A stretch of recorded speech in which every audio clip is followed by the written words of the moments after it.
KPM. 28.6 juta tahun 2010. 41.5 juta tahun 2040. Banyak beza ni. Tambah 2. Bukan.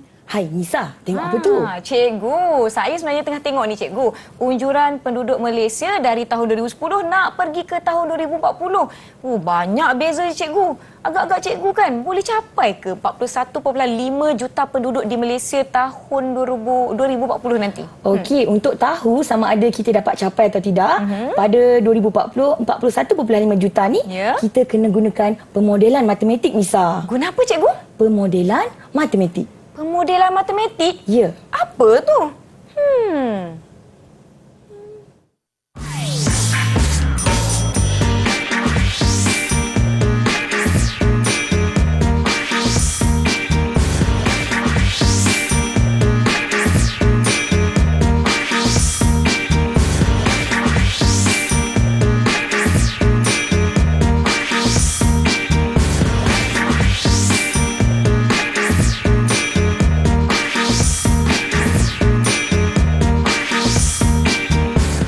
Assalamualaikum, salam sejahtera murid-murid yang sedang menonton saluran Didik TV KPM bagi slot menengah atas. Saya Nisa K bersama-sama dengan anda untuk episod kali ini bagi mata pelajaran matematik. Hari ini kita nak sama-sama belajar tentang sesuatu yang saya kira agak-agak susah atau tidak. Kita tanya cikgu kita, jadi jom kita nak persilakan beliau, Cikgu Nur Syafiza Abdul Rahman dari SMK Kerubung Melaka yang merupakan guru cemerlang matematik kita. Apa khabar cikgu? Hai Nisa, khabar baik. Selamat datang.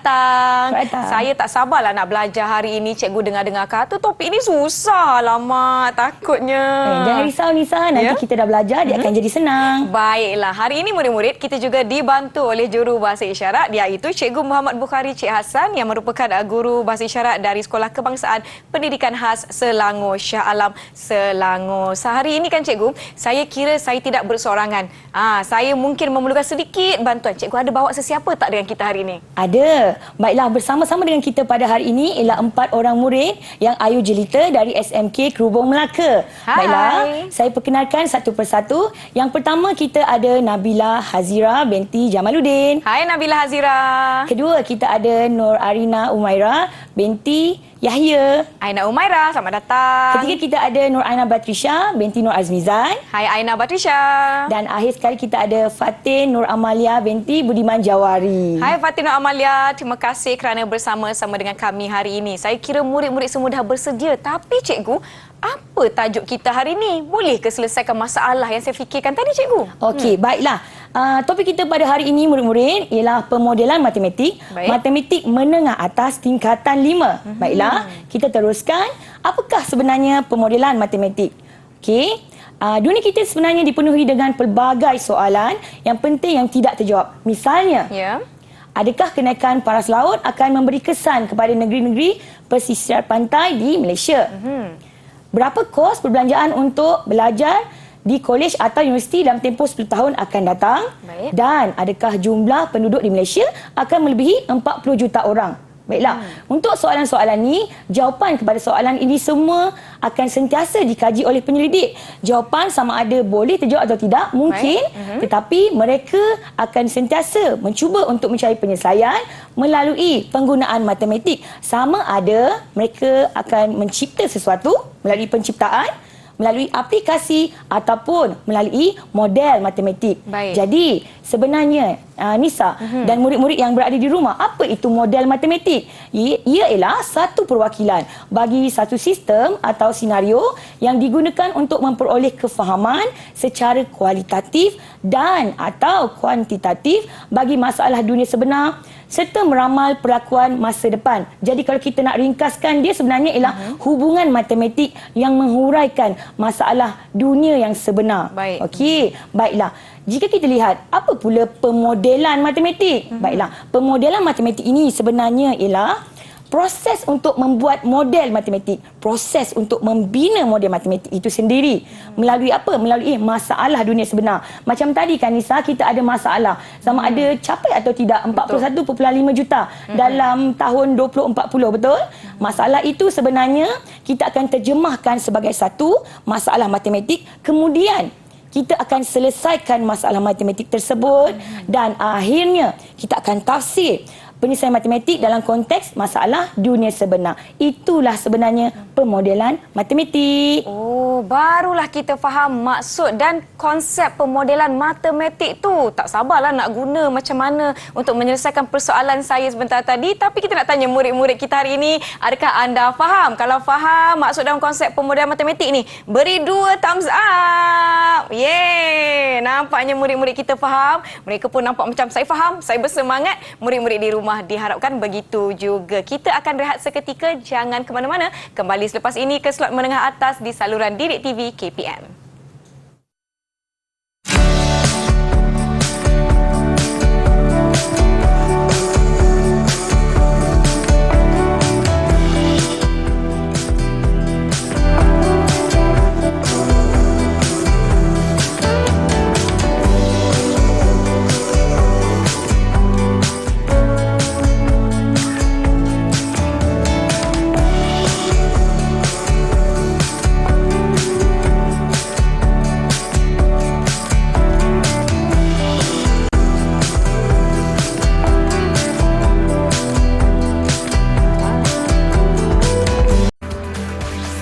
Didik TV KPM.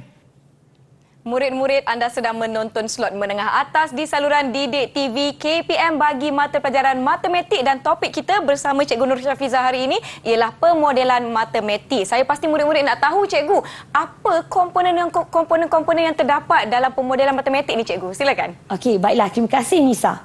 Okey, untuk segmen ini kita akan belajar tentang 6 komponen pemodelan matematik. Baiklah. Cuba perhatikan masalah di bawah. Baik. Okey, di bandar A terdapat 40,000 orang penduduk. Diketahui 45% daripada penduduk di bandar itu mengamalkan tabiat menggitar semula. Botol minuman plastik terpakai. Jika setiap orang di bandar itu menggunakan 5 botol minuman plastik setiap minggu, berapa banyak botol minuman plastik yang digitar semula setiap minggu di bandar tersebut? Baiklah, jika kita lihat soalan ini biasa ditanya dalam buku-buku matematik. Betul? Dan soalan ini mempunyai maklumat yang lengkap. Murid-murid perlu mengaplikasikan konsep peratus. Mereka boleh mengira dengan baik kerana soalan ini adalah soalan respon terhad. Baiklah, bagaimana pula dengan situasi yang di bawah? Berapa lamakah masa yang diperlukan untuk membersihkan tumpahan minyak di lautan? Jika kita lihat untuk situasi kedua murid-murid, kita tidak mempunyai maklumat yang mencukupi. Jadi untuk situasi sebegini, bagi soalan yang terbuka, konsep pemodelan matematik adalah pendekatan yang paling sesuai digunakan untuk mencari jawapan kepada persoalan ataupun masalah di atas. Baiklah, soalan terbuka ni sesuai gunakan pemodelan matematik. Baiklah, mari sama-sama kita lihat apakah agaknya 6 komponen pemodelan matematik. Yang pertama, mengenal pasti dan mendefinasi masalah. Kedua, membuat andaian dan mengenal pasti pemboleh ubah. Ketiga, mengaplikasi matematik untuk menyelesaikan masalah.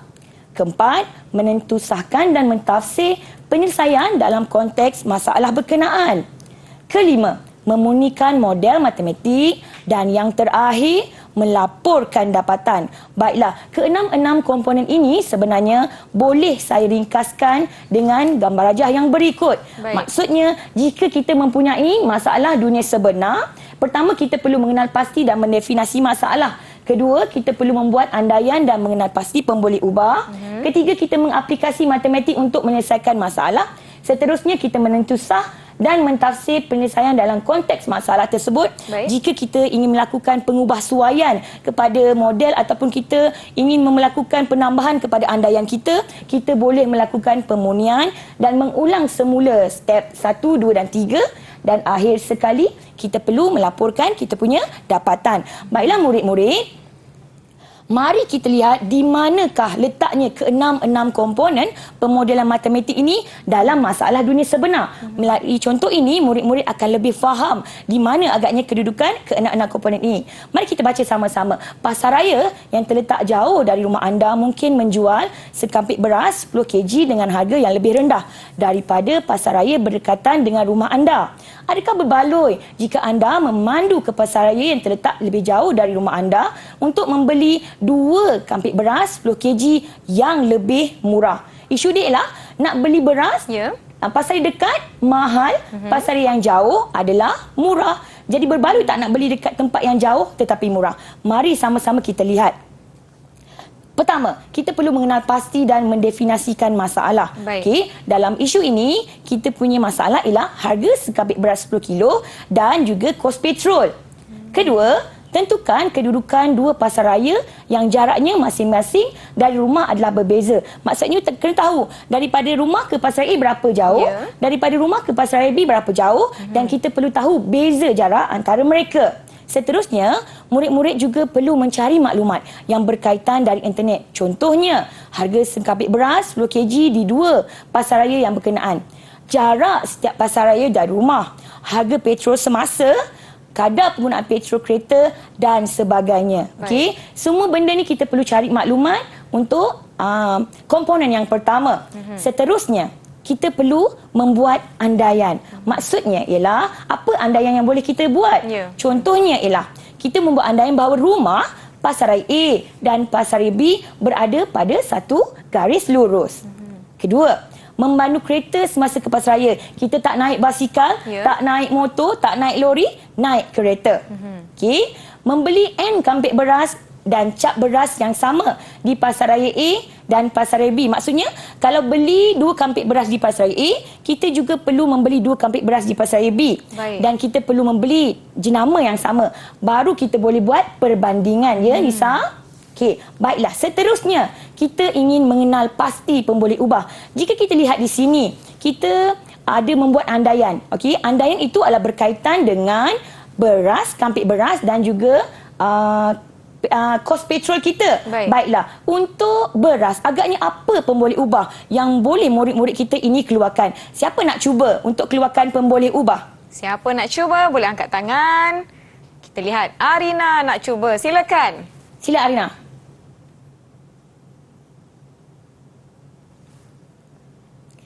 Ya, Arina? Saya rasa harga beras. Okey, harga beras. Ya, terima kasih Arina. Betul, kita perlu tahu harga beras di Baik. pasaraya A dan juga pasaraya B. Baiklah, bila kita cakap tentang pemboleh ubah, murid-murid boleh melakukan perwakilan bagi mewakili pemboleh ubah harga. Boleh pilih huruf yang sesuai. Ya. Okey, kita tak semestinya huruf P. Kalau murid-murid suka huruf X, boleh letak huruf X, tak kisah. Baiklah, seterusnya ialah apa? Siapa nak bagi penerangan tentang pemboleh ubah yang kedua? Silakan. Nabila Hazira. Nabila Hazira, silakan Nabila Hazira. Saya cuba teacher. Ya, silakan. Saya rasa bilangan sekampit beras 10 kg dibeli. Okey, betul. Kita nak beli beras kan? So, kita Ya. kena tahu berapa kampit kita nak beli. 3 kampit, 4 kampit. Dalam persoalan kita perlu membeli 2 kampit. Dan bila kita dah tahu harga dan kita dah tahu bilangan beras, kita boleh cari berapakah beza harga yang dibayar untuk membeli beras. Baik. Selesai untuk beras, kita pergi pula kepada petrol. Baiklah, agaknya untuk petrol apa pemboleh ubah yang boleh kita keluarkan? Silakan. Siapa nak tahu? cuba? Fatin Nur Amalia nak tahu. Okey, Nak tahu. silakan, Dia tahu Fatin. dia nak kongsikan. Saya nak cuba teacher. Ya. Saya rasa jarak di antara pasaraya A dan juga pasaraya B. Ya, betul. Kita perlu tahu jarak pasaraya A dan juga pasaraya B. Baik. Apa lagi yang perlu kita tahu dan keluarkan untuk pemboleh ubah? Siapa lagi nak kongsikan? Agak-agak yakin. Okey, Aina, sila Aina. Silakan. Saya rasa harga petrol semasa dalam RM per liter. Betul, kita juga perlu tahu berapa harga petrol semasa, berapa harga petrol hari ini. Okey, seterusnya ialah bila kita dah tahu, kita juga perlu tahu kadar penggunaan petrol dalam kilometer per liter. Maknanya, kalau kita gunakan kereta jenis A, Ya. berapa kadar penggunaan petrol dia. Baik. Dan akhir sekali, kita juga perlu tahu beza kos petrol yang dibayar bagi perjalanan dari pasaraya B berbanding pasaraya A. Okey, baik. dah selesai proses yang kedua, kita pergi kepada mengaplikasi matematik untuk menyelesaikan masalah. Jika kita ada 2 harga, pasaraya A menawarkan RM25.95, pasaraya B menawarkan RM23.99, agaknya jika kita ingin membeli 2 kampit beras, boleh tak sesiapa kongsikan harga yang perlu kita bayar untuk beras di pasaraya A? Siapa nak cuba? Cepat. Tekan kalkulator masing-masing. Arina, silakan Arina. Arina Umairah. Saya rasa harga sekampit beras bagi pasaraya A adalah RM51.90. Okey, RM51.90. Betul, sama dengan jawapan saya. Bagaimana pula harga beras di Pasaraya B? Siapa nak cuba? Silakan Nabila Azira. Ya.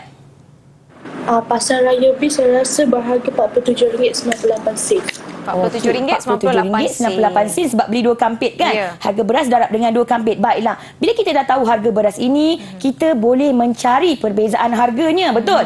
Okey, baiklah murid-murid. Agaknya bila kita nak cari harga perbezaan harganya, macam mana nak dapat perbezaan harga? Siapa nak kongsikan caranya? Ada yang dah tahu berapa perbezaan harga?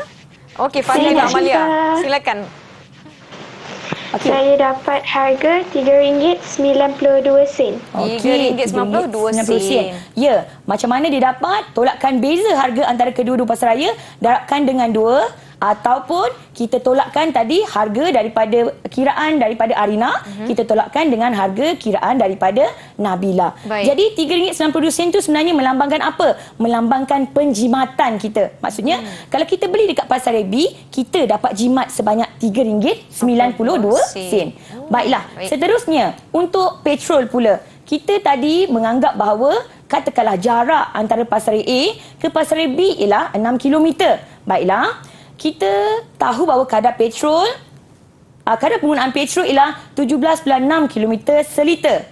Jadi, harga petrol semasa katakanlah hari ini harganya ialah RM2.08 seliter. Baik. Okey, macam mana kita nak kira petrol yang digunakan bagi perjalanan 6 km? Apa yang perlu kita lakukan? 6 km bahagi dengan 17.6 km, kita akan dapat 0.341 liter. Itu adalah kadar penggunaan petrol bagi satu hala.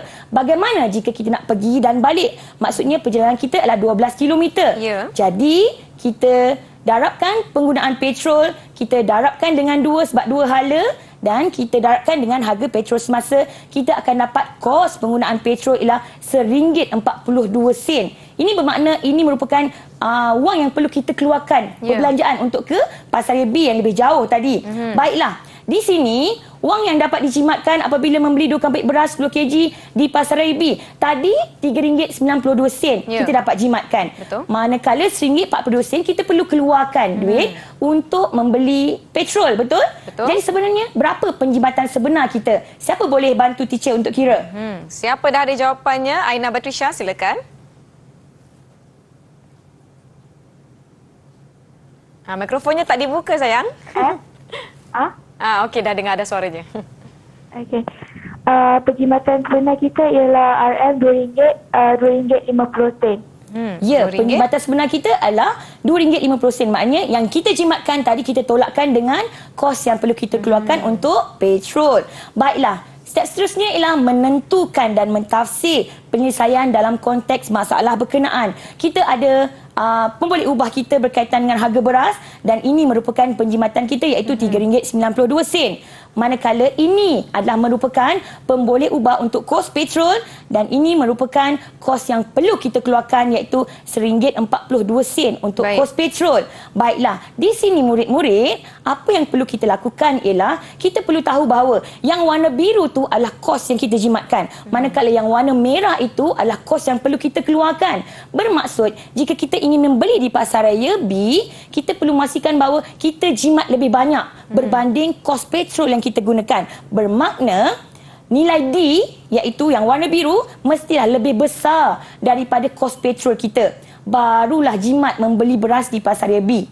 Okey, apa akan berlaku jika nilai D kita kurang atau sama dengan T? Maka tidak seharusnya kita membeli beras di Pasaraya B. Kerana apa? Kerana kos petrol lebih banyak daripada penjimatan harga beras tadi. Baiklah, murid-murid, sebenarnya kita juga boleh melakukan penerokaan lanjutan. Maksudnya, daripada kedua-dua formula kita ini tadi, kita juga boleh mengkaji bagaimana pula dengan range kedudukan pasaraya. Baik. Okey, jarak pasaraya kita dalam kilometer berapa yang kita boleh pergi dengan membandingkan kedua-dua formula kita yang berwarna biru dan berwarna merah ni yang kita tahu tadi D warna biru mesti lebih besar daripada T yang warna merah, betul?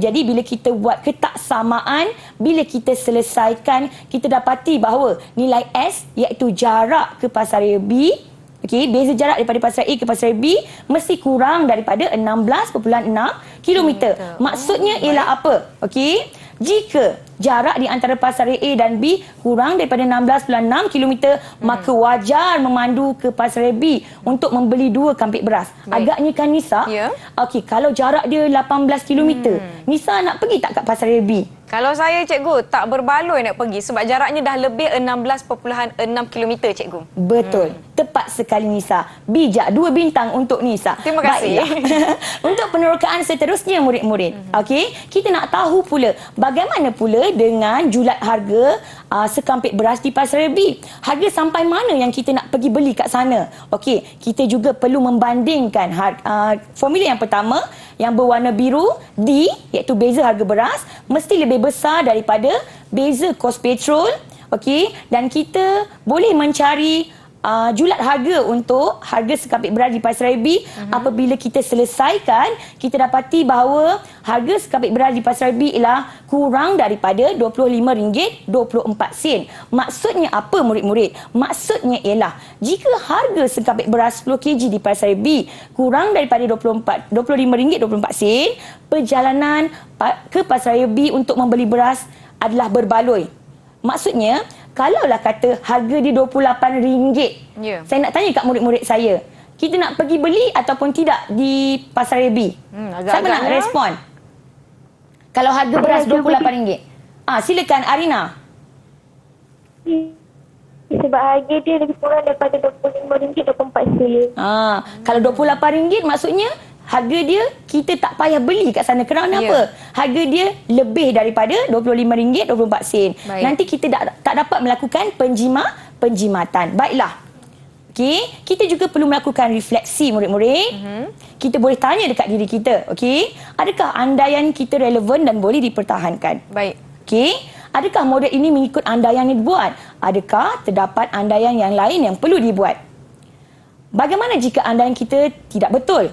Bagaimana hal ini memberi impak kepada jawapan? Maksudnya, jika kita merasakan bahawa kita punya andaian itu tak betul, jika kita nak tambah andaian baru ataupun kita nak tambah parameter yang baru, kita perlu melakukan modifikasi. Betul? Maksudnya kita perlu melakukan pengubahsuaian. Jadi, di sinilah kita boleh melakukan komponen yang seterusnya. Baik. Dalam komponen keempat ni sebenarnya murid-murid, kita nak tentu sahkan kita punya model yang kita buat tadi. Adakah dia menjawab persoalan kita dan menyelesaikan masalah kita? Okey. Jika tiada berlakunya pengubahsuaian, okey, kita boleh teruskan untuk memunikan model kita. Okey. Tadi kita lihat bahawa kita membuat andaian bahawa kedudukannya adalah dalam satu garis lurus. Ya. Okey, andaian yang dibuat tentang lokasi rumah pasaran A dan pasaran B yang berada pada satu garis lurus perlu dikaji semula. Jika lokasi ketiga-tiga tempat ini tidak terletak di atas satu garis lurus, bagaimana hal ini memberi impak kepada model kita? Jika andaian baru dibuat, maka model perlu diubah untuk menggambarkan perubahan ini. Tadi kita dah ada model kita yang kita dah buat dalam komponen yang keempat. Baik. Tetapi kalau kita melakukan modifikasi dan kita membuat andaian yang baru, kita perlu mengulang semula daripada komponen satu dan kita akan teruskan dan selesaikan untuk dapatkan model yang baharu. Dan akhir sekali, selepas model itu kita dah yakin dan kita dah rasa dia rasional, barulah kita teruskan dengan melaporkan dapatan kita. Baiklah murid-murid, melaporkan dapatan ni sebenarnya adalah proses yang berterusan sepanjang komponen dari 1 sampai 5 tadi. Okey, murid perlu membuat kesimpulan daripada dapatan yang lengkap. Maksudnya Nisa, maksudnya murid-murid, kita perlu membuat kesimpulan dan segala model, segala pemboleh ubah yang kita laporkan tadi, kita perlu masukkan dalam kita punya laporan. Okey, apa kesimpulan yang kita buat tadi ialah jika D lebih daripada T, maka lebih jimat membeli beras di pasaran B. Kedua, jika D kurang atau sama dengan T, maka tidak seharusnya membeli beras di pasaran B. Seterusnya ialah jarak pasaran B mesti kurang daripada 16.6 km dan akhir sekali pasaran B harga berasnya mestilah kurang atau kurang daripada RM25.24. Baik. Walau bagaimanapun Nisa, model ini sesuai untuk soalan ini. Ya. Okey, kita tidak boleh menjadikan model ini sebagai template untuk menyelesaikan soalan yang lain. Walau bagaimanapun, murid-murid boleh mengaplikasikan ke enam komponen pemodelan matematik ini mengikut kreativiti, pengetahuan murid-murid untuk menyelesaikan masalah dunia yang sebenar. Baiklah, sekarang saya pasti ramai dah faham bagaimana nak menggunakan atau mengaplikasikan 6 komponen pemodelan matematik yang dijelaskan oleh Cikgu Nur Syafiza sebentar tadi. Murid-murid okey? Kalau okey ni, double thumbs up boleh? Semuanya dapat menjawab dengan baik. Tahniah. Jadi nak beri sedikit ganjaran untuk mereka, cikgu, boleh tak? Okey, boleh. Kita berapa? bagi mereka seorang 2 bintang. Seorang dapat 2 bintang. Sementara Nisa nak selesai memberikan bintang-bintang berkelipan kepada murid-murid kita hari ini. Kita akan rehat seketika. Jangan ke mana-mana. Kembali selepas ini ke Didik TV KPM.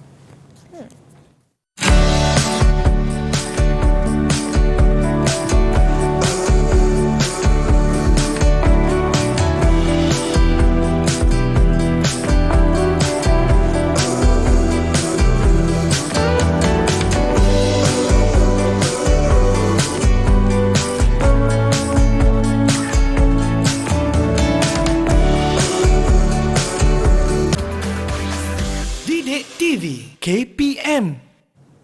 Kembali menonton saluran Didik TV KPM. Anda sedang menonton slot menengah atas bersama-sama Cikgu Nur Syafiza. Kita belajar mata pelajaran matematik bagi topik pemodelan matematik. Tetapi kan cikgu, macam mana kita nak aplikasikan pemodelan matematik ini dalam masalah dunia sebenar kita hari ini, cikgu? Silakan. Okey, terima kasih Nisa.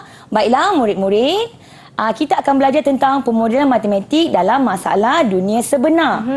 Mari kita lihat. Masalah dunia sebenar kita pada hari ini ialah perkhidmatan pembersihan. Baiklah, di sini Puan Zaitun ingin menggunakan perkhidmatan pembersihan untuk membersihkan rumahnya berdasarkan iklan di bawah.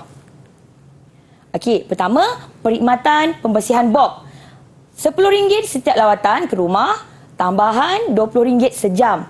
Manakala perkhidmatan pembersihan Mah, RM30 setiap lawatan ke rumah dan tambahan RM15 sejam. Baiklah murid-murid, perkhidmatan manakah lebih murah dan berbaloi untuk suatu jangka masa tertentu? Baik. Kita lihat kan untuk syarikat Bob ni, sekali dia datang, kita kena bayar RM10 dan setiap jam kena bayar RM20. Ya. Manakala syarikat Mah, sekali dia datang, RM30 kita kena bayar dan tambahan RM15 setiap jam. Okey, kita tengok ada nilai RM10, ada nilai RM30 untuk lawatan, betul? Dan ada RM20 dan RM15 untuk kos bagi 1 jam. Baik. Yang mana lebih berbaloi dalam jangka masa tertentu? Maknanya murid-murid perlu mengaplikasikan ke 6 komponen pemodelan matematik untuk menyelesaikan soalan sebegini kerana kita tidak mempunyai maklumat yang mencukupi kerana apa? Jangka masa tidak ditetapkan. Okey, baiklah. Mari sama-sama kita lihat. Komponen yang pertama ialah mengenal pasti dan mendefinisi masalah. Baiklah, mari kita tanya dekat murid-murid kita yang cerdik ni. Jom. Agaknya apakah masalah dan definisinya? Silakan, siapa nak cuba? Siapa dapat kenal pasti? Fatin Nur Amalia. Silakan. Saya rasa kita ingin mengenal pasti mana satu syarikat yang menawarkan tawaran yang lebih berbaloi, sama ada syarikat Bob ataupun syarikat Mah. Okey, baiklah. Mari kita bandingkan jawapan. Syarikat pembersihan yang menawarkan kos perkhidmatan yang murah dan berbaloi bagi satu jangka masa tertentu. Jadi, masalah kita ialah adakah syarikat pembersihan Bob yang menawarkan kos perkhidmatan yang murah dan berbaloi ataupun syarikat Mah yang berbaloi. Jadi, tepatlah tadi jawapan Fatin Nur Amalia. Ya. Bagus Fatin, tahniah kerana berani mencuba. Baiklah, seterusnya untuk komponen yang kedua ialah membuat andaian. Okey, apa agaknya andaian yang boleh kita buat? Yang pertama, syarikat pembersihan Bob menawarkan kos perkhidmatan murah berbanding syarikat Mah dari segi lawatan ke rumah. Baik. Kalau kita tengok iklan tadi kan Nisa, kita dapati syarikat Bob menawarkan lawatan RM10 sahaja. ya berbanding syarikat Mah. RM30, cikgu. Ya, pandailah Nisa ni. Okey, kedua ialah andaian kita ialah syarikat pembersihan Mah menawarkan kos perkhidmatan murah berbanding syarikat Bob dari segi tambahan masa perkhidmatan. Okey, syarikat Mah tadi ditawarkan RM15. ya pandai, manakala syarikat Bob RM20. pandailah Nisa, betul. Jadi itulah kita punya andaian. Okey, seterusnya ialah kita nak mengenal pasti pemboleh ubah. Pemboleh ubah ni sebenarnya adalah apa? Nilai-nilai yang kita tidak ketahui dan kita boleh wakilkan dia dengan sebarang huruf, okey, sebagai pemboleh ubah. Siapa nak cuba untuk mengeluarkan dan mengenal pasti pemboleh ubah untuk masalah kita hari ini? Silakan. Siapa nak cuba? Batrisha, silakan. Saya rasa pemboleh ubah dia ada dua, masa dan kos perkhidmatan. Masa dia tak tentu, mungkin boleh dalam 1 jam, mungkin boleh dalam 2 jam. Masa dia akan menentukan kos perkhidmatan dia. Baik. Okey, penjelasan yang tepat daripada Aina Batrisha. Yang pertama kita punya pemboleh ubah ialah masa. Berapa jam kita nak guna? Puan Zaitun ni nak guna 1 jam ke, 2 jam ke, 3 jam. Okey, kemudian Puan Zaitun ni perlu membayar kos perkhidmatan berdasarkan berapa jam perkhidmatan yang dia ambil. Baik. So saya wakilkan dia masa sebagai X dan kos perkhidmatan sebagai Y. Daripada sini sebenarnya untuk komponen yang ketiga, murid-murid kita perlu mengaplikasikan matematik. Kita perlu gunakan ilmu matematik yang kita dah ada tadi untuk menyelesaikan masalah ini. Daripada iklan kita tadi, kita boleh buat apa murid-murid? Kita boleh membina jadual berdasarkan situasi yang diberikan. Baiklah, murid-murid boleh membina jadual. Di sini kita boleh lihat bahawa untuk yang warna biru adalah mewakili kos syarikat perkhidmatan pembersihan Bob. Kita tahu kan? Syarikat perkhidmatan Bob ni untuk lawatan perlu membayar sebanyak RM10. Kemudian setiap jam kena tambah RM20, RM20, RM20 sampai 8 jam. Okey. Warna merah ini pula mewakili kos perkhidmatan syarikat pembersihan MAH. Kita tahu bahawa satu kali lawatan kita perlu membayar RM30. Manakala untuk setiap jam kita perlu tambah sebanyak RM15, betul? Dan yang warna putih ni kita wakilkan sebagai masa. Kenapa saya bermula dengan Sifa? Kerana Sifa ni dia tak gunakan perkhidmatan lagi. Dia datang saja kena bayar RM10. Dia datang saja kena bayar RM30. Dan masa yang pertama terus kena bayar tambahan RM20, dapat RM30, tambahan RM15, dapat RM45. Murid-murid boleh membina jadual berikut. Daripada jadual ini murid-murid boleh melakukan plotting, okey? Boleh memplotkan di mana paksi X mewakili masa, manakala paksi Y mewakili kosnya. Okey, baiklah. Daripada sini sebenarnya murid-murid telah membina satu model. Satu untuk syarikat pembersihan Bob, satu lagi untuk syarikat pembersihan MAH. Daripada sini sebenarnya, okey, model matematik telah dapat dihasilkan. Okey, apakah model kita yang pertama murid-murid? Model kita yang pertama untuk syarikat perkhidmatan Bob ialah Y sama dengan 20X tambah dengan 10. Macam mana kita dapat? Y adalah mewakili kos yang perlu kita bayar, manakala X adalah mewakili masa. 10 ni adalah kos lawatan dia. Okey, manakala RM20 ni adalah kos bagi 1 jam perkhidmatan. Okey, bagaimana pula model untuk syarikat perkhidmatan MAH? Okey, modelnya ialah Y sama dengan 15X tambah dengan 30. Y mewakili kos, X mewakili masa. 30 adalah kos bagi lawatan. Manakala 15 mewakili apa, Nisa? Perkhidmatan. Ya, perkhidmatannya. 1 jam. Very good, Nisa. Bagus. Terima kasih. Okey, kita dah bina model ni pada komponen yang ketiga. Sekarang kita teruskan dengan menentusah dan mentafsir penyelesaian dalam konteks masalah berkenaan. Maksudnya kita nak check, kita nak tengok. Kita tengok model yang kita bina ni boleh tak menjawab kepada kita punya persoalan. Baiklah, daripada graf yang diberikan ini sebenarnya, okey, syarikat perkhidmatan manakah yang menawarkan perkhidmatan lebih murah dan berbaloi? Kita boleh tengok pada paksi X. Pada paksi X kita ada masa daripada sifar 1, 2, 3, 4, 5. Okey, murid-murid telah belajar cara untuk membaca graf. Betul? Jadi saya nak tanya, katakanlah Puan Zaitun ni tadi menggunakan perkhidmatan, bercadang nak guna perkhidmatan pembersihan ni selama 2 jam. Agaknya syarikat mana yang menjadi pilihan dan syarikat mana yang lebih berbaloi? Siapa nak cuba jawab? Siapa nak cuba? Okey, Nabila Hazira, silakan. Saya rasa syarikat Bob lebih berbaloi dalam graf biru. Okey, kenapa syarikat Bob lebih berbaloi, Nabila?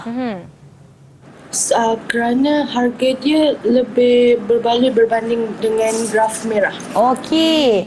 Sebab kalau kita lihat di graf kita ini, kalau 2 jam, ni 2 jam betul. Baik. Kita tengok graf kita yang berada di bawah iaitu warna biru. Siapa punya? Syarikat Bob. Okey, kita lihat maksudnya kalau lebih bawah maksudnya kos dia lebih Lebih rendah. Lebih rendah maksudnya lebih menjimatkan dan lebih berbaloi. Macam mana pula kalau kita nak gunakan perkhidmatan pembersihan selama 4 jam? Agaknya siapa syarikat yang jadi pilihan kita? Siapa nak jawab? Kalau 4 jam bagaimana? Ada yang nak kongsikan? Arina, silakan Arina Umairah. Saya rasa dua-dua sama harga, RM90 teacher. Oh, maknanya kalau Puan Zaitun nak gunakan perkhidmatan ni selama 4 jam, dia nak pilih syarikat mana ya, Arina? Dua boleh teacher sebab harga dia sama RM90. Pandai Arina. Dua-dua pun kita boleh pilih sebab harga dia sama RM90. Kalau kita nak pilih 6 jam pula, kalau Puan Zaitun dia kata hari ni rumah kotor lah, nak gunakan perkhidmatan pembersihan 6 jam. Okey. Syarikat mana yang lebih berbaloi? Siapa nak jawab? 6 jam, manakah pilihan? Aina Batrisha, silakan. Saya rasa 6 jam untuk syarikat MA lebih berbaloi daripada syarikat Bob. Sebab kalau syarikat MA, kita hanya perlu bayar sebanyak 20 berbanding syarikat Bob yang perlu bayar sebanyak RM130. Bijak jawapan Aina ni tadi. Baik. Okey, dia pandai baca graf kita. Kalau 6 jam, kalau kita tengok kat sini Nisa dan murid-murid, syarikat ini perlu membayar, Puan Zaitun perlu bayar RM120 untuk syarikat MA, manakala RM130 untuk syarikat Bob. Jadi mestilah Puan Zaitun pilih perkhidmatan MA. Perkhidmatan MA. Cikgu, Okey. saya ada soalan cikgu. Ya. Agak-agaknya apa kesalahan yang biasa dilakukan oleh murid-murid ketika memplotkan graf? Okey, biasanya murid-murid kita ni bila dia buat plot graf ni, garisan tersebut tidak melalui semua titik. Kita kalau buat graf garis lurus, garisan kita ni perlu melalui semua titik baru kita punya graf itu betul dan model kita betul. Baiklah, saya teruskan ya Nisa. Boleh, cikgu. Daripada sini kita boleh membuat kesimpulan dan kita boleh katakan bahawa jika Puan Zaitun ingin menggunakan perkhidmatan kurang daripada 4 jam, dia patut memilih syarikat perkhidmatan Bob kerana lebih murah dan juga berbaloi. Manakala jika dia ingin menggunakan perkhidmatan selama 4 jam, dia boleh memilih tak kisah mana-mana. Bob boleh, syarikat MA pun boleh kerana menawarkan harga yang sama. Manakala jika ingin menggunakan perkhidmatan lebih daripada 4 jam, dia perlu memilih syarikat MA kerana lebih murah dan juga berbaloi. Baiklah, seterusnya kita perlu memunikan model matematik kita. Dalam masalah ini, kita dapat memunikan model sekiranya parameter baru diwujudkan. Maksudnya, kalau kita ada penambahan andaian, kita nak tambah parameter baru, kita perlu memunikan model kita. Dan jika kita telah selesai, barulah kita boleh melaporkan dapatan dan membuat kesimpulan. Daripada kita punya komponen-komponen dan proses pemodelan matematik tadi, boleh kita simpulkan bahawa graf kos perkhidmatan melawan masa adalah satu garis lurus. Kadar kos perkhidmatan kedua-dua syarikat pembersihan adalah mala. Mala ni maksudnya tetap. Maknanya kalau dikata 1 jam RM15, RM15 saja. Kalau dikata 1 jam RM20, RM20 saja. Dia tak naik-naik. Okay? Persamaan graf adalah satu fungsi linear. Y sama dengan 20X tambah dengan 10 dan Y sama dengan 15X tambah dengan 30. Dan apabila X sama dengan 4, kedua-dua perkhidmatan menawarkan harga yang sama. Baiklah, Cikgu Terjawablah Syafizah. persoalan Betul. kita. Baiklah, saya rasa kita semua dah sama-sama dapat menyelesaikan masalah, antara masalah dalam dunia sebenar kita menggunakan pemodelan matematik. Semua okey murid-murid, double thumbs up. Saya rasa mereka ni layak mendapat ganjaran cikgu. Berapa bintang nak beri kepada murid-murid? Kita tambah lagi 2 bintang kat mereka. Tambah lagi 2 bintang kepada semua murid. Baiklah murid-murid di rumah, saya pasti anda juga dapat mengikuti dan menjawab dengan baik setakat ini. Jom kita nak rehat seketika. Kembali selepas ini ke Didik TV KPM. Tambah lagi bintang cikgu Tambah. Tambah lagi.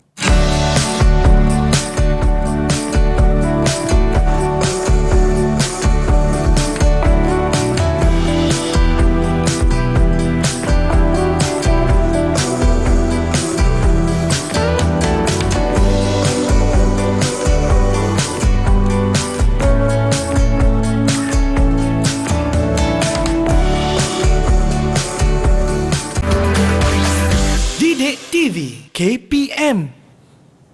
Murid-murid anda di dalam slot menengah atas di saluran didik TV KPM bagi mata pelajaran matematik. Topik kita pemodelan matematik dan jom kita rasa kita nak sama-sama lah cikgu lakukan latihan pengukuhan. Boleh tak cikgu? Boleh. Baik, Ayo, jom. marilah murid kita lakukan latihan pengukuhan dengan soalan uji minda. Baik. Okey, berikut merupakan proses pemodelan matematik.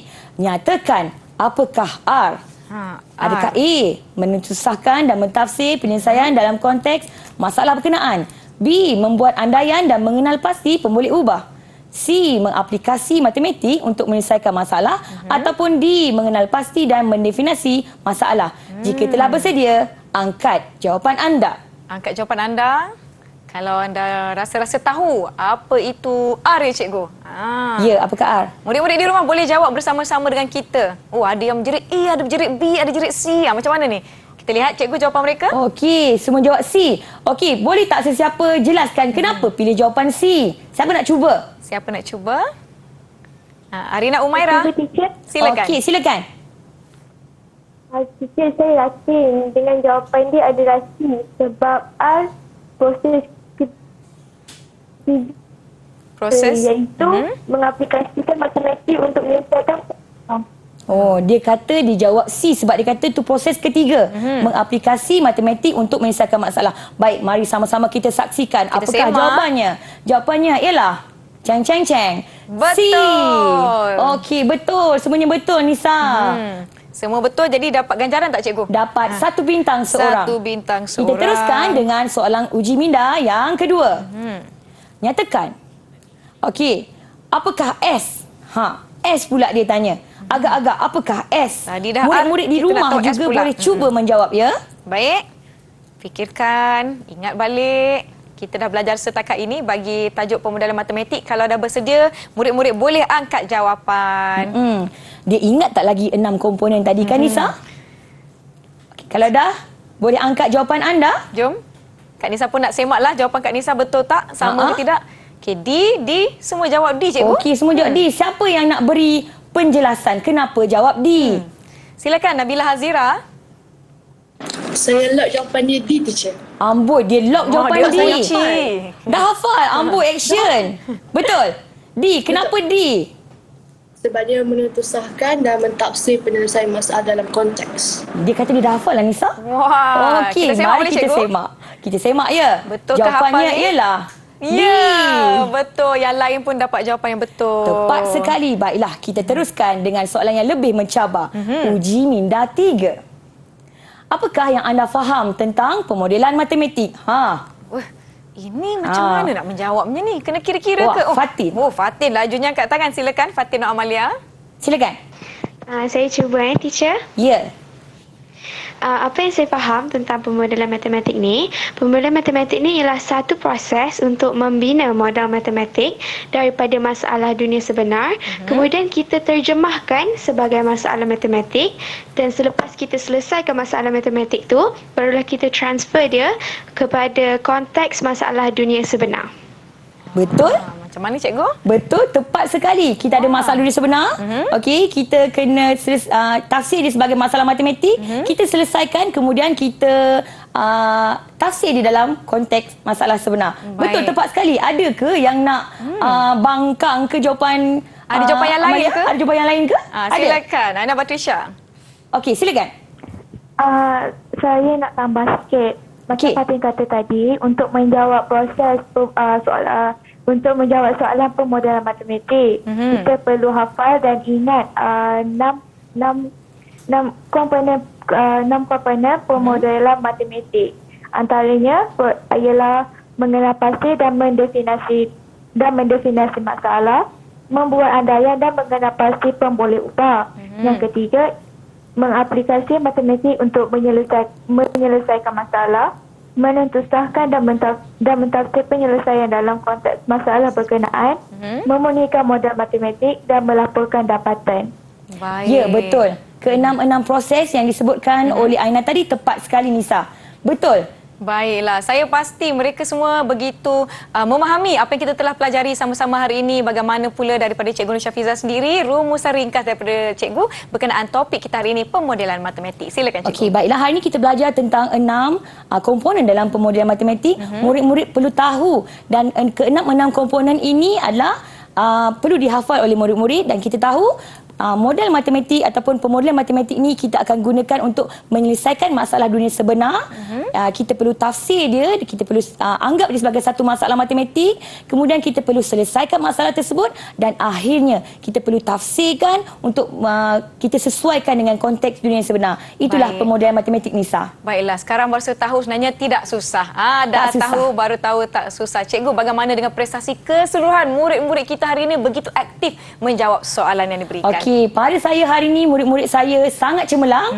Jadi Nisa, kita boleh bagi mereka seorang tambahan 2 bintang Tambahan lagi, 2 Nisa. bintang. Banyaknya saya nak kena tampal ni Cikgu. Sementara itu Cikgu, bagaimana kalau murid-murid di rumah nak memantapkan lagi penguasaan mereka untuk topik ini? Okey, pastinya murid-murid berdapatkan di portal yang terbaik iaitu portal Delima. Baiklah, saya ucapkan terima kasih banyak-banyak kepada Cikgu Nur Syafiza Abdul Rahman yang merupakan guru cemerlang matematik dari SMK Kerubung Melaka. Terima kasih murid-murid dari SMK Kerubung Melaka, anda memang terbaik dan murid-murid di rumah anda pun terbaik. Terima kasih kepada juru bahasa isyarat kita hari ini, Cikgu Muhammad Bukhari Cik Hasan dari Sekolah Kebangsaan Pendidikan Khas Selangor, Shah Alam Selangor. Saya Nisa K, semoga kita bertemu lagi.